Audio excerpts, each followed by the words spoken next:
From Central Indiana's #1 news source, this is Fox 59 Tonight. Good evening. Thank you for joining us here on Fox 59 Tonight. I'm Cameron Riddle.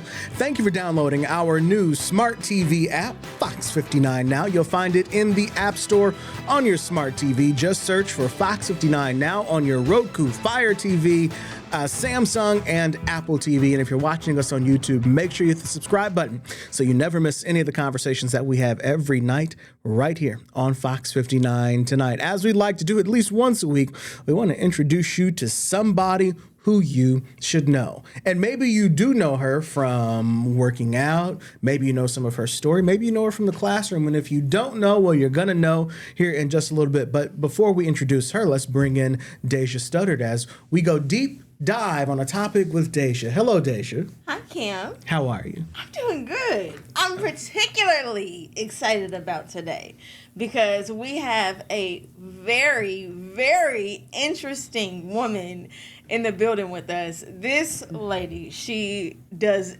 all that there is to possibly do. Okay, she's a personal trainer. She is an advocate. She is a teacher, and all of that said, she's also a survivor.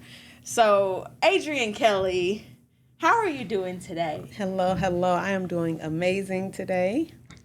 I am so excited for you to be here. So, first, I want you, in your own words, to tell people who you are and what it is that you do, because there's so much. It's massive. Okay. Well, I am a previous teen mother that decided to go to school to get a degree in special education. So I am currently a special education teacher. This is my 13th year in the classroom here in Indianapolis. I am also a personal trainer who focuses on strength training for women and women's health, as well as I am a previvors for breast cancer who decided to get a preventative mastectomy about 6 weeks ago. So my story is complex on many aspects, but I'm here and I love sharing my story with all that want to hear it. Yeah, and we're going to peel back the layers, and we're going to start with you being a teen mom. Yes. And we're going to start with that experience. So first off, how old were you? I was 16 when I got pregnant, 17 when I delivered my first child. I was also a student at an all-girls Catholic high school, at which time I was dismissed for being pregnant. Crazy to me, by the way, that a Catholic school. You've never been to a Catholic school? I went to a Catholic school, but I mean, it's just okay. You know, mind. We'll talk after. I know. I think you missed a couple things.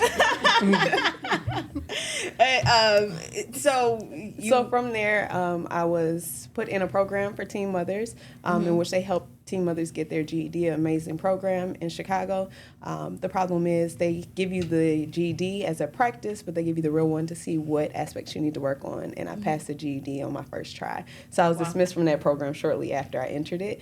So at 17, I was out in the world just trying to navigate what was next. Yeah. And what was next? I worked. You for worked many years. In hospitals and different random jobs, and then you also had 2 more babies. I also had 2 more babies during that time. And as one nurse told me, the more babies I continue to have, the less likely I would be to be successful in life. So the odds were stacked against me at that point, according to the medical profession. That's what a nurse said to you? Yes. I guess to try and encourage me to stop having babies. And this was, you were how old when you had your first baby? 17, and then 19, and then 21 was my last child. So the nurse said you probably won't make anything of yourself other than being a mom unless you stop having kids. Yes. But what we'll eventually get into is you're on your way to being a school administrator. Yes. So we could say she was wrong.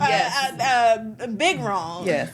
And also, if I could ask, how old are you now? Because you still look like you could be a teenager. Actually, today is the last day in my 30s. I'm 39. Tomorrow will be 40 years old. Thank you. Thank you. I normally, I wouldn't ask how old you are. I'm like, the math is not mathing because I'm looking at you. And I'm like, because it's kind of crazy to hear that you have a 20-year-old. Yes. Like that's just That is absolutely wild. 23. Okay. It's Yes. my oldest right now. Yes. So you have your babies. Yes. And then from there you decide to go to college? Yes, well, my oldest son was known to have behavioral issues in daycare. So when he went to kindergarten, I kind of tried to warn them something's not right. And they told me he'll be fine. Well, a few months into school, he was truly not fine, displayed severe behavioral concerns, at which time they told me that he could no longer attend school unless I attended with him. And being a single mother of 2 other children, I could not attend school with him. So in the evenings, I took time to learn the law, special education law, and actually went through a due process against the school district and won to have my son serviced correctly. So there's so much even right there. Yes. What do you mean you took the time to learn special education law? Yes. Tell me, what does that mean? Like, how do you, like, were you going down to the library? No, I was using the computer because my kids were at home with me. So I was just using the internet, and way back when it wasn't as advanced as it is now. Yeah. But I was reading articles and different law studies and just Article 7 and what my rights were as a parent of a child with special needs. Okay, and Yes. so did you fight them? I did. I fought them, and at the time I did not know that I could get an advocate. They weren't as readily available. Right. So I fought them, and I actually won. He was placed where I wanted him to be placed, which was in a separate behavioral facility. And from there, I decided I was going to go back to school. And I was going to learn the law because I felt I was taken advantage of because I was a teen mother and my skin color was different than the majority of the parents in that district. So I randomly said, I'm going to school. And that's what I was going to study. Went down with my best friend to Southern Illinois University, Carbondale, 6 hours away from my home in Chicago. And why did you choose school? Because it was still within the limits of Illinois, and I had to stay within Illinois due to having a custody agreement for my children. Yeah. So I went down to Southern. They also had family housing, which is what made it appealing to me. I had to find a college that had family housing because I knew I wanted to take my children with me. And family housing means that your kids can stay there too? Yes, your kids can stay on campus. It's actually on-campus housing. It's something I truly recommend for any teen parent is to seek out universities, which most of them do have family housing now, and to take your babies with you. Wow. Yes. That in and of itself Yes. is an inspiration to me. Just the fact that, I mean, you didn't just have one kid. You had three babies. Yes. And you went down to school. Did you go by yourself? I did. So I tried to convince my best friend to go with me because I was terrified. Yeah. I knew no one. It was in a small town, 6 hours away, but she couldn't go. And so I said, I'm going. And so I went, moved to the middle of nowhere, as we like to call it. Yeah. And from there, I just learned the ropes. I learned they had childcare on the campus. I was curious. I was Yes, wondering. I was like, did they do. go to class with you? Did they go to school with you? Yes, and then the public schools in that area also ran buses through our family housing. So the kids that were able to go to public school went straight from campus.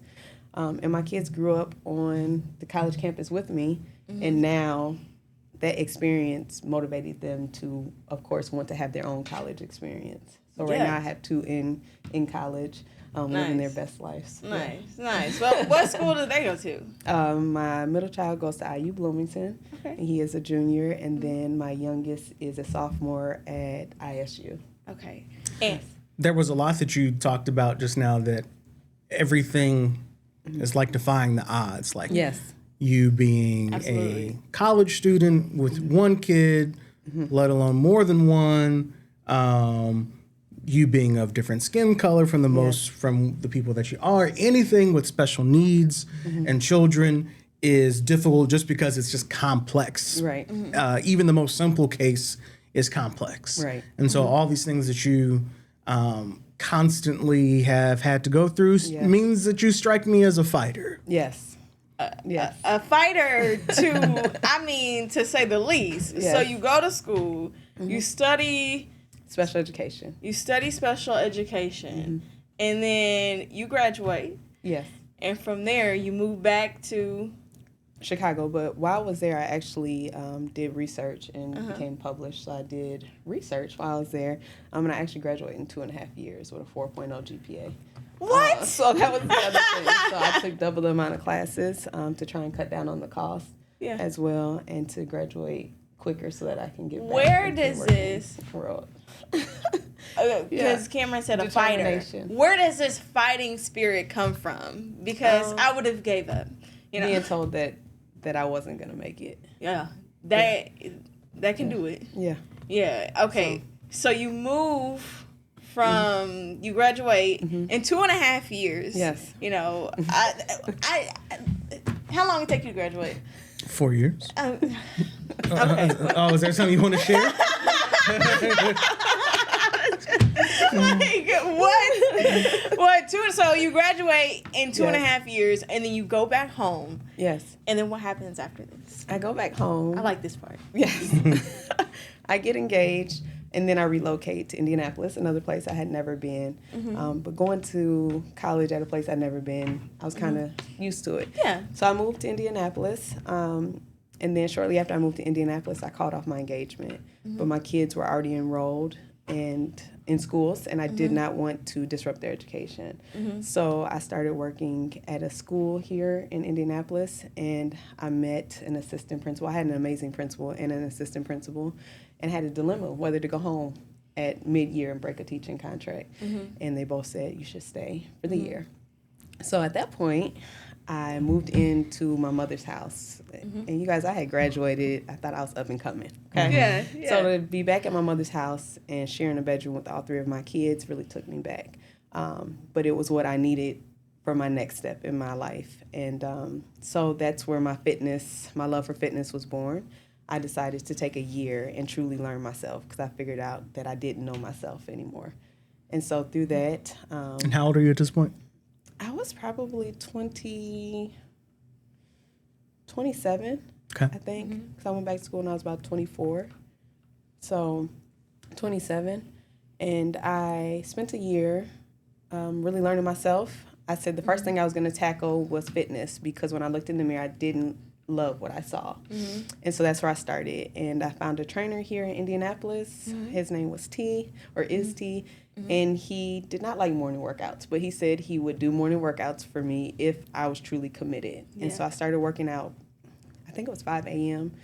Because my kids were still asleep, and that was the only time that I could work out. Yeah. And when I say I cried, going to some of those sessions because I was tired or sore, but that's where basically the beginning of Body by AD started. Okay, so what is Body by AD? Body by AD is my personal training, group training business. I train only women because I have a passion for women's health. And Just leave us out. That's fine.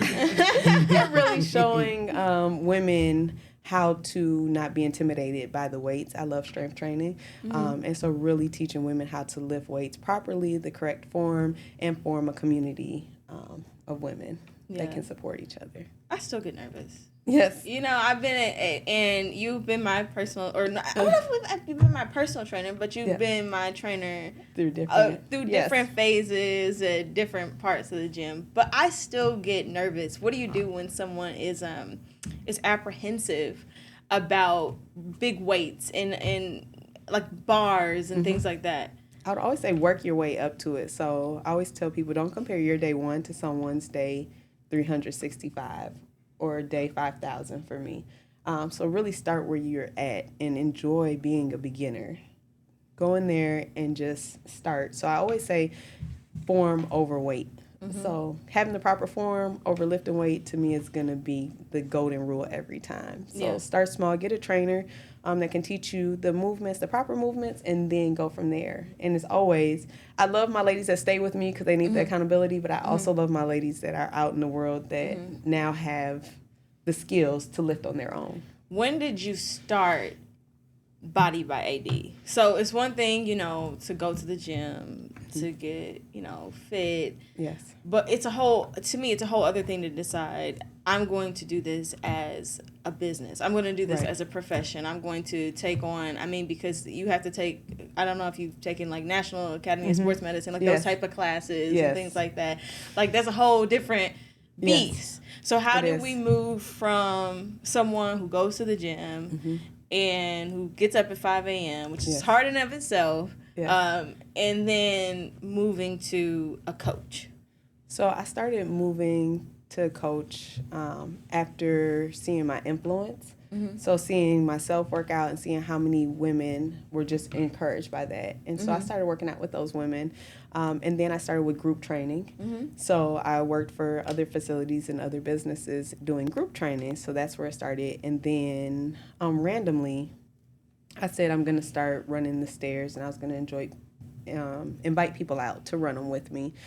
And I was not planning on training. I had done personal training before, and I was like, no. During that same period, I had also decided to convert my garage into my own personal workout spot, just for me and content. That was going to be the goal.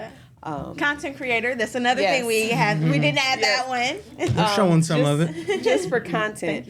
And so then at the time, my mother can attest, I did not know what I was doing, but I was determined once again to convert my garage. And there was a point where I was laying on the floor because I laid the floor of my garage as well. So my garage, I put everything together. So I have a full garage that basically I put together myself. So for content purposes, then the ladies were asking me, well, are you going to run groups? And so then I started running groups, and then that became the business. Okay. When did the business take off? Like, how many years ago was this? I should know. But I don't. It kind of just all blurs together. So I've been training out of my garage maybe 3 years now. Okay. Yes. So I was there. I was in this. Yes. I was in this part at this point because Yes. I've known you for a while. I was running up the stairs, you know, Yes. and I kept running. I was like, I gotta get out of here. You're working out. Tell me about, because in between this working out, you are also bodybuilding. Yes. And you're also running marathons. So tell me Yes. about those processes. So very early on in my fitness journey, again, I looked up on social media different fitness organizations here in Indy, and Black Girls Run Indy is one of the ones that came up.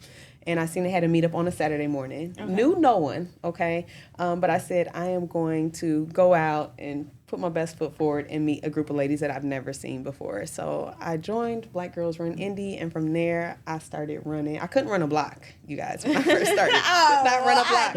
I was showing the transformation that you posted on your social. How did you, when you look at that, the before and after, how does it make you feel? Amazing, because that's something that took a lot of time, dedication, tears. You look like a whole different person. Yes, and I feel like a whole different person. But I thank the before person because she's the one that stuck it out. She's the one that put herself in uncomfortable situations to make it all happen. So without that first, where I was then, showing up and just putting my best foot forward, I would never be where I am now. Yeah.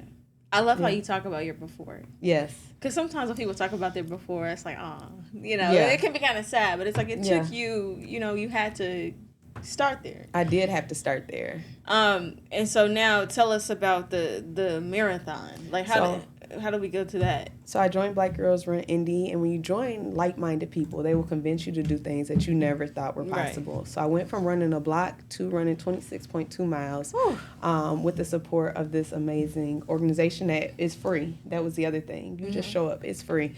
And so when I decided to run a marathon, I decided to run Chicago Marathon. I'm from Chicago, so that was very important to me.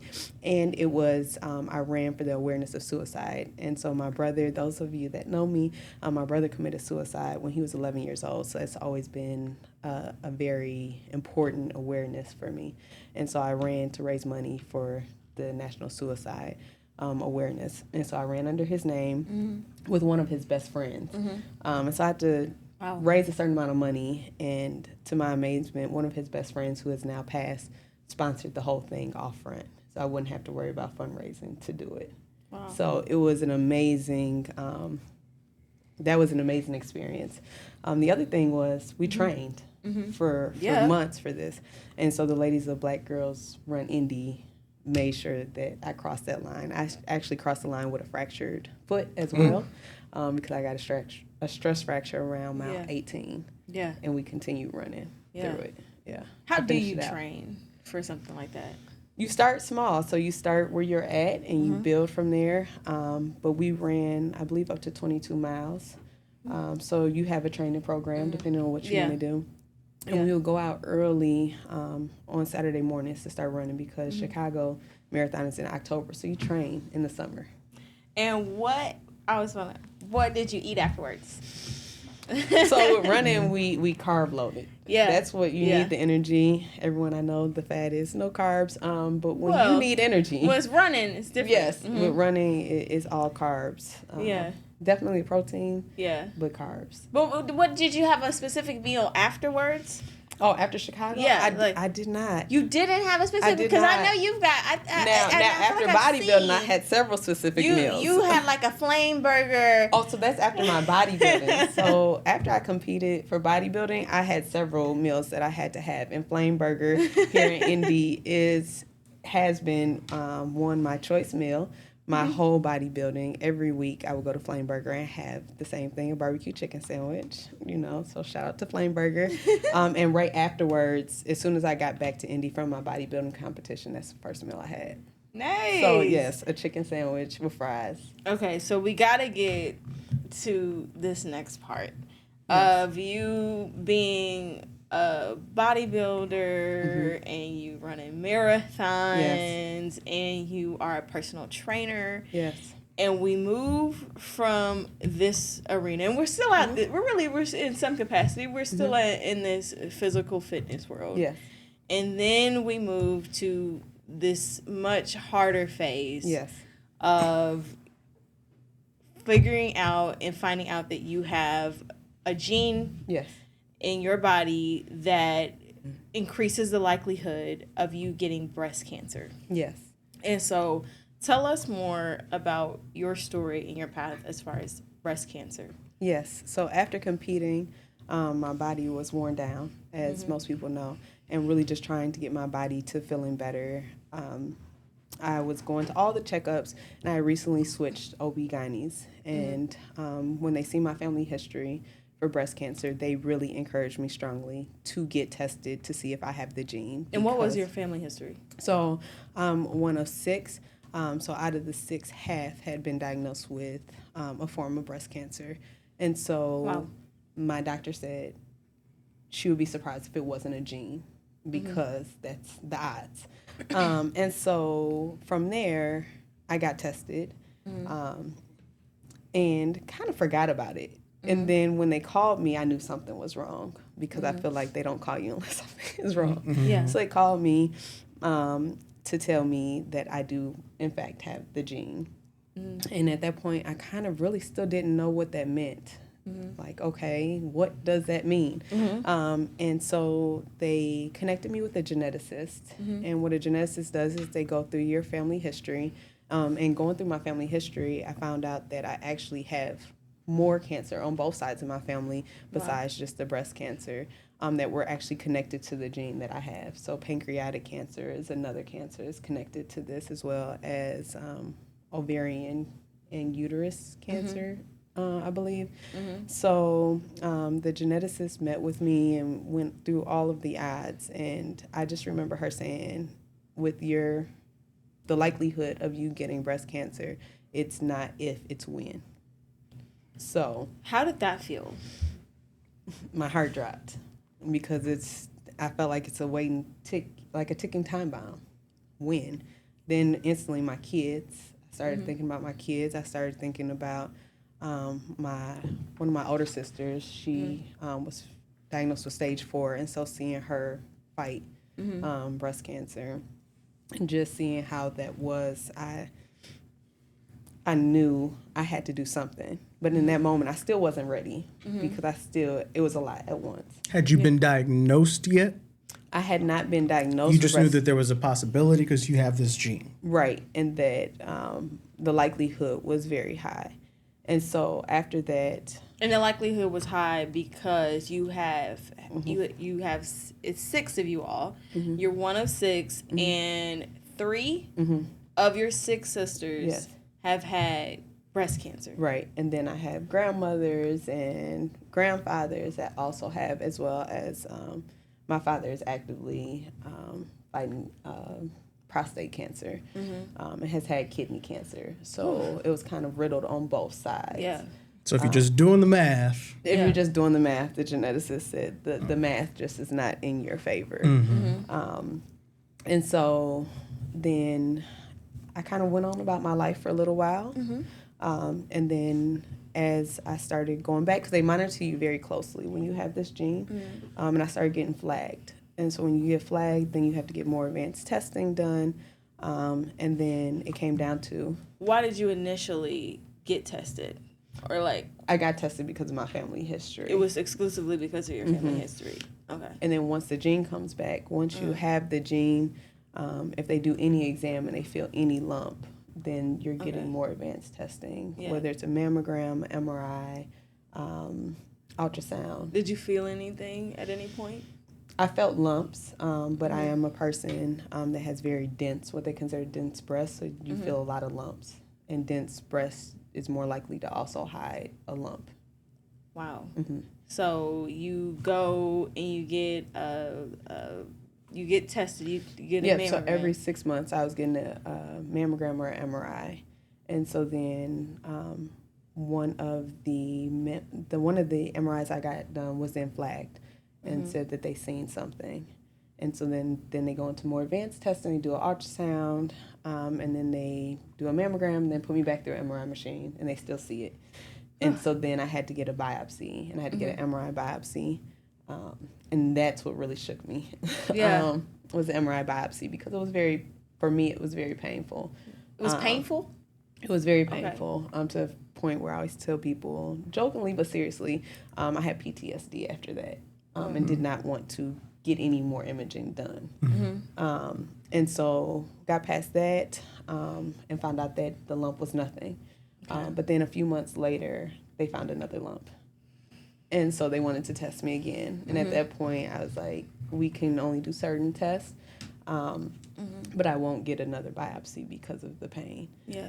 At the same time, I ran into a breast oncologist, and she's a surgeon. Yeah. And I felt that it was meant. I believe in fate, and things happen for a reason. So what's the likelihood of that? Right. And so I ran into her at a work event, a school event, and I couldn't remember if she was a breast surgeon or a gynecologist. And so I asked her, and she said, I'm a breast surgeon. I work with women that have breast cancer.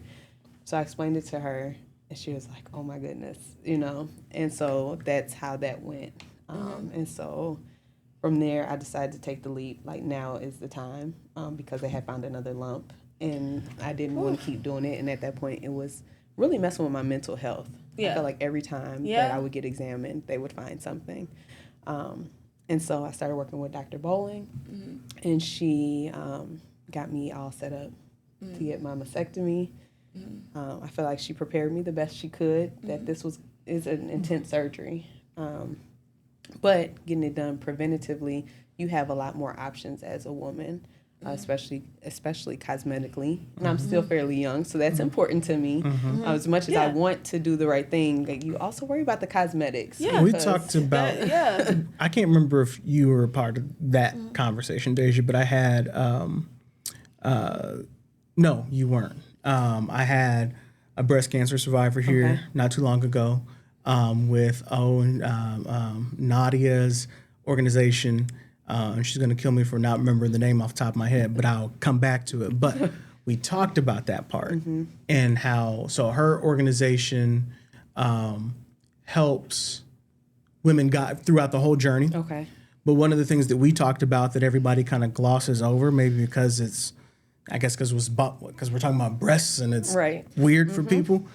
We talk about people losing their hair. Yes. But we don't talk about women having to make the decision to part ways with what's literally their womanhood. Right. And how difficult that is. Yes. What was that time like for you? Because as you said, you're young and hey, this is part of you. Yeah. Right. And I don't know if we mentioned this wasn't just a mastectomy, it was a double mastectomy. Yes.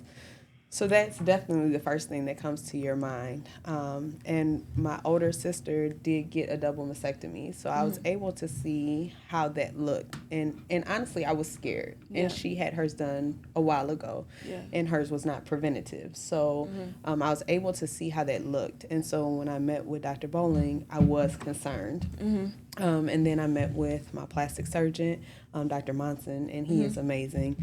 And he was explaining the reconstruction. And there's different ways that they can do the surgery. And if you do not have cancer and you're getting it done preventatively, they can do basically cuts below, which saves all of our womanly features, which sometimes are not an option if you do have active breast cancer. So that really made a difference, which is why I think it's important for women like myself that get it done preventatively to share our stories, because it truly is a scare for most women of what this looks like and what it means going forward. Even one of my coworkers recently told me she's never met anyone that has done this preventatively, and she did it 10 years ago, but she's never known anyone else, and no one ever shares those stories.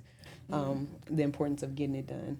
That organization is called Pink Forever. Pink Forever, okay. Yeah, and they're actually up here on the Northwest side, but they do a whole, they're with you from the whole journey. So from the diagnosis and the treatments and the post-op and the education and all that. So we had a similar conversation about that, because she too had to get a mastectomy, and she talked about she was young and she had a very kind of a similar thing. It was her sister who had something first, and then she decided to do it. But it's this is like literally the only second time that I've ever heard somebody really talk about it, because everybody just talks about losing your hair and the chemo and what that's like, but there's a whole other component that everybody just kind of glosses over. Yes, and just going through it and being a previvor, which is what they call it, since you didn't have cancer, and really taking my hat off to women that fight cancer and do a mastectomy, because the recovery is something that no doctor can prepare you for. They're experts in performing the surgery, but they're not experts in recovering or experiencing the surgery. So I turned to TikTok, okay? And that really helped me, because they're experts in recovering from the surgery. And I learned so much. And so that's when the power of social media hit me once again, that it's so important to share your story, because the same way I was looking for information, the same way other people are, and what to expect. Your doctors are amazing, but they have never experienced it themselves. Right. It's So you have to hear from the people. And I always tell my plastic surgeon, he's probably going to laugh at this, well, on TikTok, he's tired of me. Oh, no. And on TikTok, I know a professional hates that. yes, but he giggles at it. But these are real life experiences, and they give you the basis of things I would have never thought to ask my surgeon, or things that I didn't know were possible. Yeah, in some ways, it helps to set you free to know that other people have experienced this and gone through it. And what's so powerful about it is that you may not be able to find that around you, like in your orbit. So the fact that you can reach out to people online and be like, I'm going through this is something. And the fact that now people can look to you as someone who they can reach out to, and then they can see how she survived and how she's recovered. Which, speaking of that, we're approximately 6 weeks post-op. Yes. How has your recovery been? Oh, wait, this is like fresh. Yes. Oh, y'all didn't say that. Ago. So October 3rd. Okay. Yes, October 3rd, I had my surgery. The first 3 weeks were very rough. I'm hyper independent. So having to depend on someone to do literally everything was very interesting for me. I was blessed enough to have an amazing support system, and my boyfriend as well as my mother that were by my side, because I truly could not do simple tasks. And so the first 3 weeks were very, very rough. But after that, it started to get a lot better. 6 weeks out, I feel amazing. I'm ready to start working out again. And so, but like I said, those first 3 weeks were on top of that, I also got shingles during that time. Gosh. So that thanks to my plastic surgeon, who was amazing, and took a shot in the dark on it. Because I didn't have a rash, I just had a lot of burning pain on one side that was near the mastectomy area. And he took a shot in the dark and said, I think you may have shingles with no rash. I don't know how his brilliant mind thought about it, and he started treating me for shingles. He wasn't sure it was going to work, but literally 24 hours after being treated, starting to be treated for shingles, I thought I could run a marathon. And before that, literally, I didn't know if I would ever recover from this mastectomy because the pain was so bad. Probably had some regret at that point. Yes, the first 3 weeks was a lot of questioning myself, honestly, mentally. Why would I do this to myself? Maybe I should have just waited, because there was a small chance, you know, that I would have never developed. Very small chance, but like, who does this to themselves? Because you chose to do this. Because I chose to do this. So it was definitely some moments like that, especially in those hard moments when you're alone and you can't do the basic things you're used to doing. But looking back on it is the best decision now that I'm on the other side of the pain and the movement restrictions. It's the best thing that I could have ever done. Yeah. My journey is far from over, though, because I'm getting reconstruction, which is an option for women that have mastectomies. Yeah. I don't want to ask something that's too personal, but did your insurance cover an elective? My insurance covered an elective mastectomy because I have the gene. So if you have these genes, about that. Your most insurances will cover these procedures because I want to say it's the right thing to do, but really I think it's financially the best thing for them because it's a lot cheaper for them to do it preventatively. And when I say cheaper, my medical bills are still outrageous, but they were covered, than to include chemo and things on top of that. Yeah. So you said you're 6 weeks, but there's still some surgeries ahead. You're going to do some reconstruction. What all does that, because you're not done. No, I'm not done. So this is a long procedure. A long outlook. So I had the procedure done, and at which time they placed expanders. I wanted to go, honestly, direct to implant, but my plastic surgeon did not think it was the best idea, and I thank him for that, because I was like, we're gonna get this done one time. That's right. He really encouraged me not to do it that way, and now I see why. And so with the expanders, you get them filled every week. So they fill them with saline to slowly expand your skin. And so we're in that process now. And once that process is done, then they let your skin settle. Because with this procedure, they're taking out everything besides your skin. And so to keep your skin alive, you can't have a lot of pressure against that skin, or the little bit of nerve endings left will die. And so they have to slowly put the pressure back on your skin. So in February or sometime after that, I'll get an exchange surgery. And so what that is taking the expanders out, which is a device. And I always joke with people, but this has helped me, and it truly is how they feel. It feels like you have Tupperware in place of where your breast should be. And they take a needle. I plan on doing a video on it. And they fill them every week. And luckily, you usually don't feel it because we are numb, because they've cut so many nerve endings. That's the thankful thing in that part, because you don't feel this needle going in your chest. But then you get your implants put in if you choose reconstruction.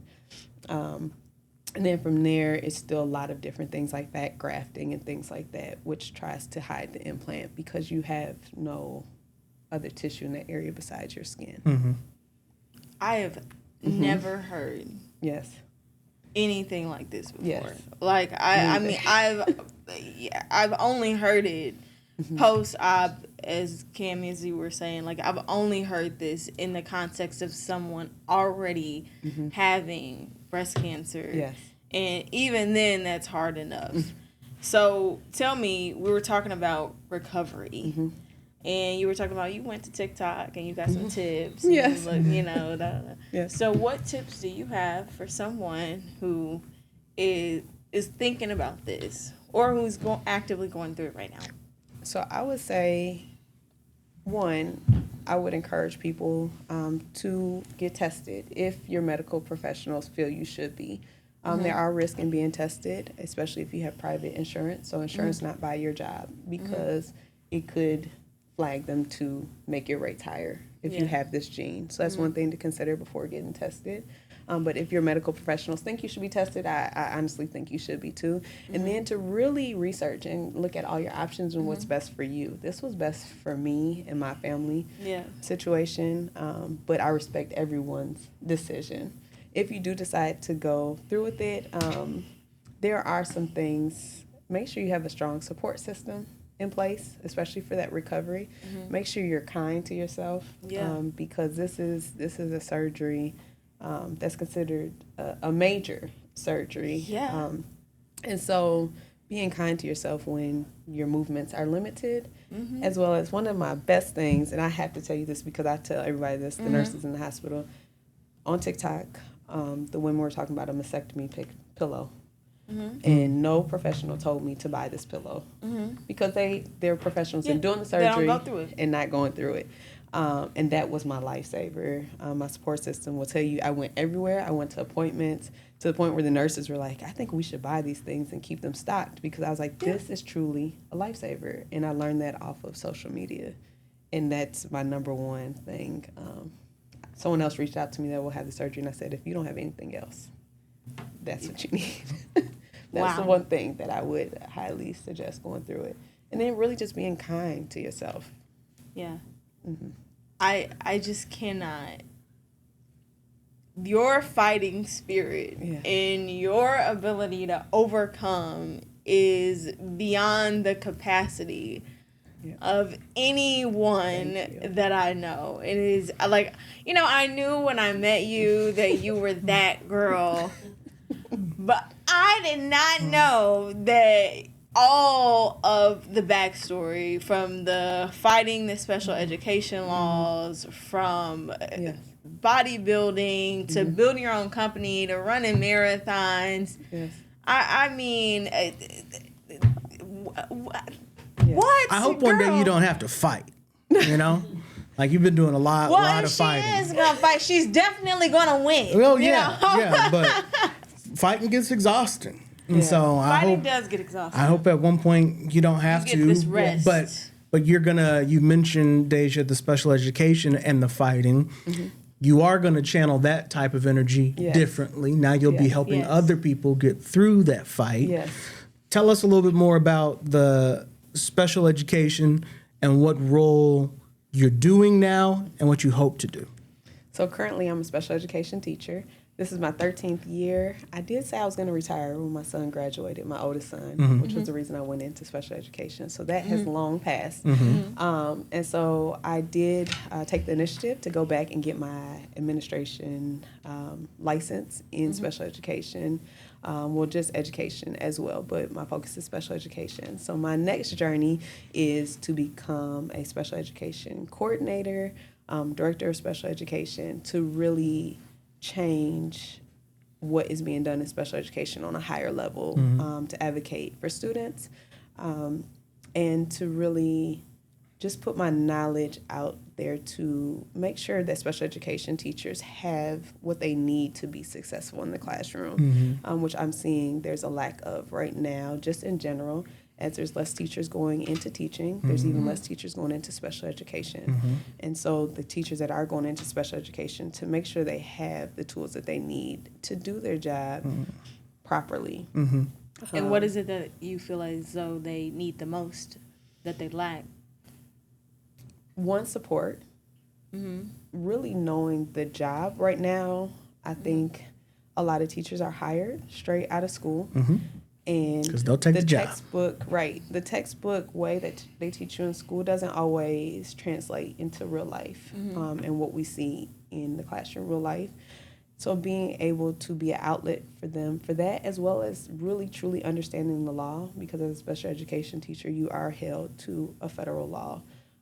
And so making sure that they understand that and have the resources, which I see right now is a place that we lack, and really understanding that our job, if you go into special education, it's not always for your convenience. You do what's right because it's right and not because it's convenient for you.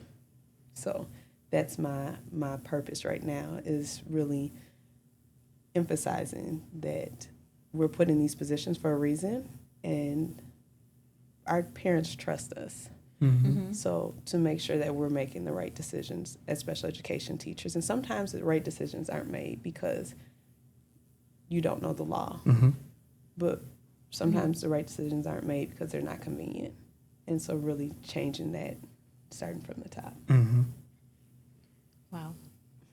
So you'll be, when will you be an administrator? What's our timeline? So I graduate in May. Okay. And so after that, I'll start searching. For, Okay. Where are you graduating from? It's called GCU, Grand Canyon University. So I did it online. Out of old Phoenix, Arizona. Yes, yes. So Is that where you were at? so online, which has been amazing because I've still been able to work, run my business, and Yeah.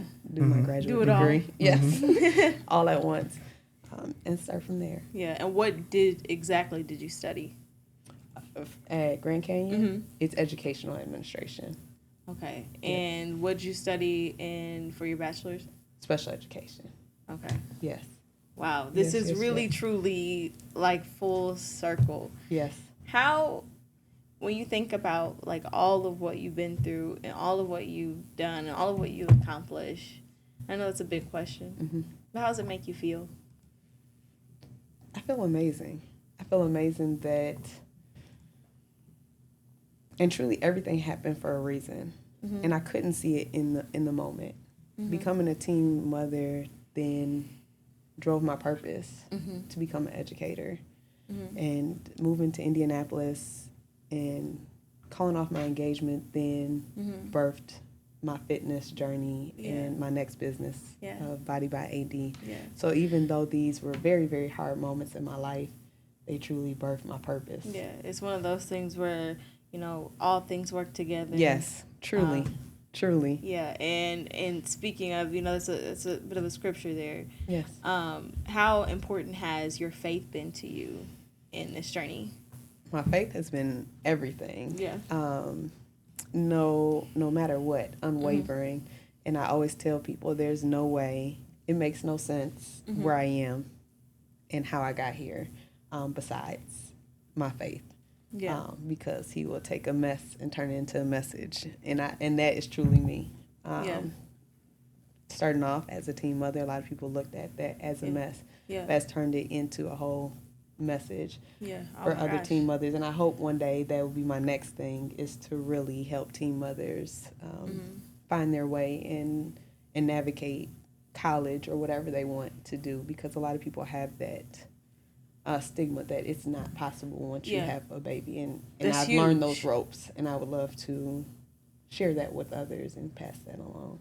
Yeah, a lot of people, I think even now in 2025, have a mentality where if you get pregnant and you're a teen or you're very young, you're just not going to make it. Right. And so the fact that you were determined enough to decide that you were going to go to, not just go to school, but like bring your kids with you.